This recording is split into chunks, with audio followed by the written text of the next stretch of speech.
This look back window is just for this individual strategy. I just don't need to look back like a 60-day rolling window or anything, so I don't need to pull more data. You can tell that here in my DB, it's 1 minute data, right? So we're gonna have a lot of data, right? We're talking about all trades that are happening between 2016 and 2023 of 1 minute intervals. The data frame will be absolutely massive. The first thing you want to do is establish a price to signals, because that's what we're going to end up translating this to when it comes to an actual moonshot backtest. This is more just for your visual. Do all the code. Feel free to read through it if you'd like. But here's the visuals. Here's the prices that matter. If at 9:30, which is market open, the price goes up during 9:35, we'll go long that day. If the price goes down, we'll go short that day. And then we want to calculate what the return would have been at the very end of the day, which is this 1559. It's the very end of the day. So I do some percent changes. So for example, on the second at 9:35, we have a guy that did effectively go up between those two, which makes sense. We went from 212 to 213. So we're saying, hey, the market went up.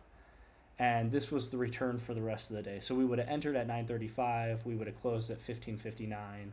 You can see that I have signals right here. So for 2020 01 02, we would have had a long signal.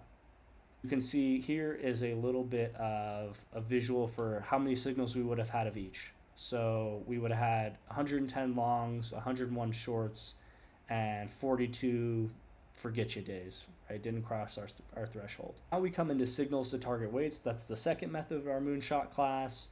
And again, lots of code here. A lot of this is redundant. It's really, again, for the visual that we actually don't have to put in the real moonshot, but I put it here for simplicity and visual ease. Things boil down to this. In the paper, they say that per the date, what's the 5-minute bar high? What's the 5-minute bar low, right? That first 5-minute bar. What was the entry price and what was the signal? So if the signal was long, we're going to end up using our stop as the 5-minute bar low of that day. So you can see that these guys match.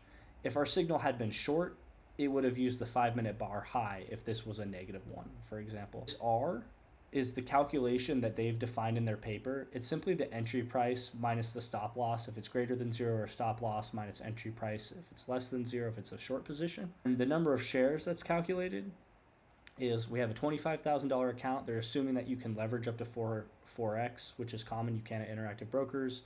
The risk percentage is 0.01 that they use in the paper. And then this is the actual guy that they end up using. So they use of the minimum of the account size times the risk percentage divided by the R that you calculated in the last step.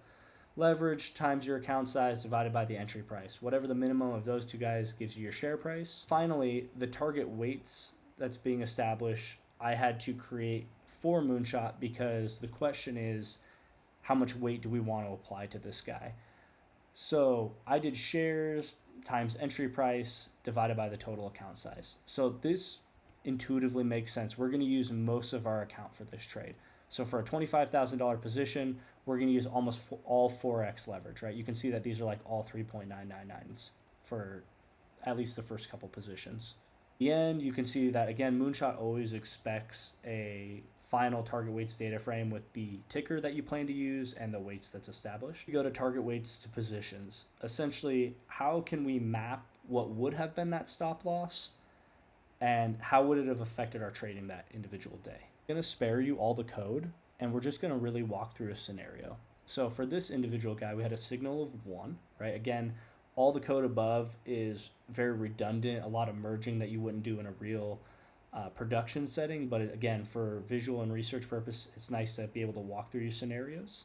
So you have a signal of 1. That means we would have gone long today. So the 5-minute bar high or the 5-minute bar low, we're going to use the 5-minute bar low as the stop loss. We look at the day max and the day min of that individual day. So what I had done for this day max and this day min was I grouped by each individual date, and I determined what the high or the low of the entire trading day was, right? Because we want to simulate, would our stop price of 213 have been triggered? In this case, it would have. So I simply create another binary column 1. So for this individual guy, we would have triggered, and that meant that we would have lost money that day. Even if the market ended up moving in our favor, we would have triggered our stop loss, and that would have been the end of it. Got curious. I wanted to see what it would look like with positions with no stop and positions with a stop loss. The paper calls for a stop loss sometimes, and sometimes it says let the winners rise. So I got curious. Here I actually noticed that my positions are 0. Some of them actually shouldn't be 0, right? Even though we hit a stop loss, we should still have some kind of negligible, negative factor in terms of this return.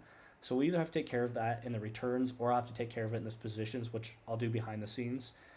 In terms of this video, this will at least give you a high and a low of how conservative this strategy would have been over that time period.